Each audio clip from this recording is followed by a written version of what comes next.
Ça fait 1 an que je suis en France et ça fait 1 an que j'apprends le français. Je peux enfin dire que je suis bilingue et que je suis un immigrant illégal parce que mon visa a expiré il y a un mois.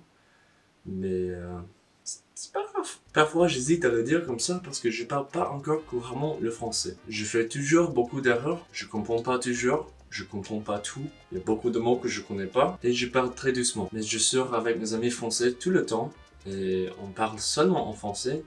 On n'a pas trop de soucis. Du coup, à mon avis, ça veut dire que je suis bilingue, que je peux parler français. J'ai appris le français en 1 an et je pense que c'est plutôt vite. Dans cette vidéo, je vais expliquer mes stratégies pour bien apprendre une langue et économiser du temps. La première chose à considérer, c'est ta motivation. Pourquoi est-ce que tu veux apprendre une langue étrangère? Si tu veux apprendre une langue parce que tu veux paraître cool et intelligent et dire que tu es bilingue, bah, ta vie est très douée, je suis très désolé pour toi. En fait, ce que tu pourrais faire, c'est mentir. Beaucoup plus facile. Tu as besoin d'une motivation qui peut durer et se renforcer. C'est-à-dire, cette motivation devrait te rendre de plus en plus curieux au cours de ton apprentissage. Plus tu apprends, plus tu veux apprendre. Mais avec le désir de paraître cool et intelligent, c'est l'inverse. Plus tu apprends, moins tu veux apprendre. La raison pour laquelle tu devrais avoir une motivation qui se renforce, c'est que plus tu apprends une langue, plus elle devient intéressante. Le début de l'apprentissage est l'étape le plus difficile parce que c'est le moins intéressant. Évidemment, lire un livre pour les enfants, c'est beaucoup moins intéressant que 50 nuances de gris. Et non, je ne parle pas de mon expérience, c'est un exemple. Mon exemple d'une bonne motivation, c'est le désir de pouvoir parler avec des gens qui peuvent pas parler ta langue maternelle. En France, il y a beaucoup de gens qui parlent pas anglais. Et chaque fois que j'ai rencontré un Français qui a pas pu parler avec moi, ça m'a motivé. Si tu veux apprendre une langue pour pouvoir comprendre la culture et communiquer avec les gens dans cette culture, ça va te donner la patience qu'il te faut. Le meilleur conseil que j'ai à donner, c'est apprendre la langue comme si c'était ta première langue. Faut pas utiliser Duolingo pendant longtemps. C'est la merde. Ça aide un peu au début, mais sinon, arrête. Il y a une raison pour laquelle les gens qui utilisent Duolingo peuvent pas parler. C'est parce que quand tu utilises Duolingo, tu parles pas. Si tu te dis, je veux pouvoir parler anglais, du coup, je vais seulement lire en anglais. Ça n'a aucune logique. Si tu veux avoir des jambes plus musclées, tu vas pas faire des pompes. Oui, tu utilises tes muscles, mais c'est pas les mêmes muscles. C'est vrai que quand tu lis, ça va t'aider à mieux comprendre la langue. Mais si tu veux pouvoir parler, il faut parler tout le temps. Quand on était des enfants, on parlait tout le temps, de n'importe quoi, même si personne voulait nous écouter. On était chiant, je veux jamais des enfants, putain. Faut avoir des conversations. Le meilleur moyen d'apprendre des nouveaux mots, c'est avoir des conversations parce que c'est plus émotionnel. Le mémoire fonctionne comme ça. Tu te souviens des moments les plus heureux et des moments les plus malheureux parce que ce sont des moments émotionnels. Traduire des phrases sur Duolingo ou Rosetta Stone, c'est pas émotionnel. Même si c'est une conversation avec un inconnu, c'est beaucoup plus émotionnel. Si tu as peur à cause de ton accent, c'est pas grave. Tout le monde aime des accents étrangers, mais personne aime son propre accent. Les accents étrangers sont beaux, sont mignons, exotiques, intéressants, drôles, etc. Il y a des Français qui adorent mon accent, alors que je déteste mon accent. C'est normal. C'est comme ça pour tout le monde. Faut surmonter cette peur. Et comme j'ai dit, plus tu parles, plus tu vas t'améliorer. Si tu veux bien apprendre une langue, il faut être entouré par la langue. Ça veut pas dire qu'il faut être dans le pays. Oui, c'est plus facile et c'est plus motivant quand on habite dans le pays. Mais moi, j'étais tout seul dans mon appartement pendant 2 mois et demi pendant le confinement et c'est là que j'ai appris le plus de français. J'ai eu une conversation d'1 heure tous les jours. Pour ça, j'ai utilisé Italki. En gros, c'est un site web où tu peux trouver des tuteurs ou des profs. Il y a des profs qui te donnent des leçons, il y a aussi des tuteurs qui ont simplement des conversations avec toi. Ça dépend de ce que tu veux. Je suis très content que j'ai fait ça. C'est même pas cher. Je les faisais entre 8 € par heure et 13 € par heure. Mais après, il faut vraiment tout faire dans la langue que tu veux apprendre. Moi, j'ai tout fait en français. J'ai écouté des podcasts, j'ai écouté de la musique, j'ai joué à des jeux vidéo, j'ai lu des livres, des articles, des BD, des poèmes, j'ai regardé des films, des vidéos sur YouTube, des pornos, des actualités, tout en français. You're so funny.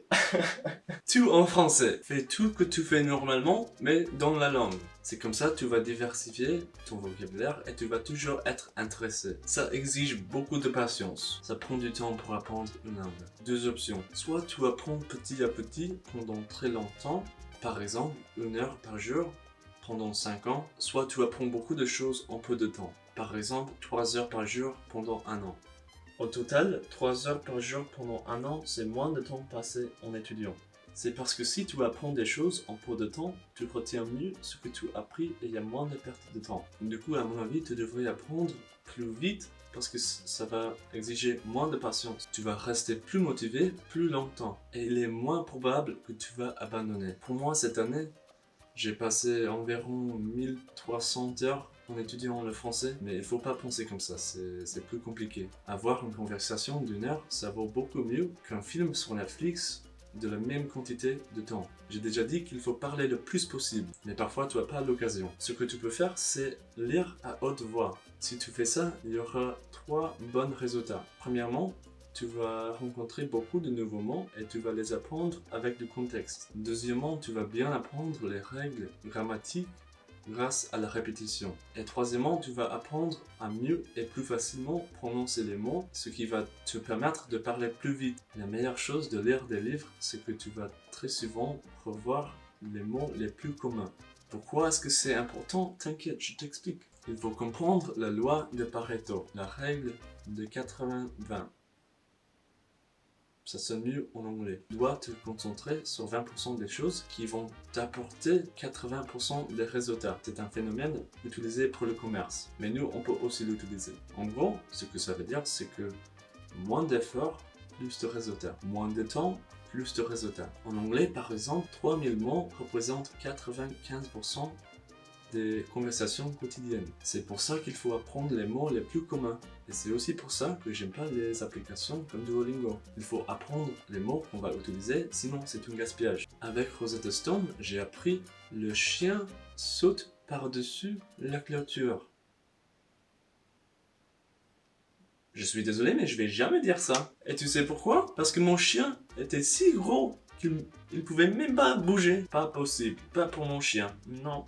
La première chose qu'ils vous donnent à l'école, quand tu apprends une langue, c'est les fiches pour mémoriser des mots. Si tu veux réussir un examen, les fiches sont les meilleures choses qui existent. Si tu veux pouvoir parler une langue, c'est la pire chose qui existe. C'est pas d'émotion, c'est pas de contexte. Ça prend trop de temps pour bien connaître les mots. Ce que j'ai fait, c'est que j'ai écrit des phrases en utilisant les nouveaux mots et les mots que je connais déjà. Par exemple, quand j'ai appris l'expression se prendre une murge, je l'ai écrit dans mon cahier. J'ai écrit plusieurs phrases avec du contexte qui a du sens. Je vais pas me prendre une murge ce soir parce que je me suis pris une murge hier soir. Voilà, je viens d'apprendre une nouvelle expression dans une phrase qui a du sens. Et je vais certainement dire cette phrase beaucoup de fois parce que je vais à Grenoble École de Management, l'école où tout le monde se prend une murge tous les soirs. Et aussi, il faut écrire avec un stylo et du papier. Le cerveau retient mieux des mots quand on écrit avec nos mains. Tu devrais voir tes progrès. L'apprentissage est une aventure difficile. Il faut être discipliné et cohérent. C'est pour ça que tu devrais utiliser des graphiques pour afficher ton travail. Tu pourrais mesurer combien de nouveaux mots que tu as appris, combien de nouvelles expressions, etc.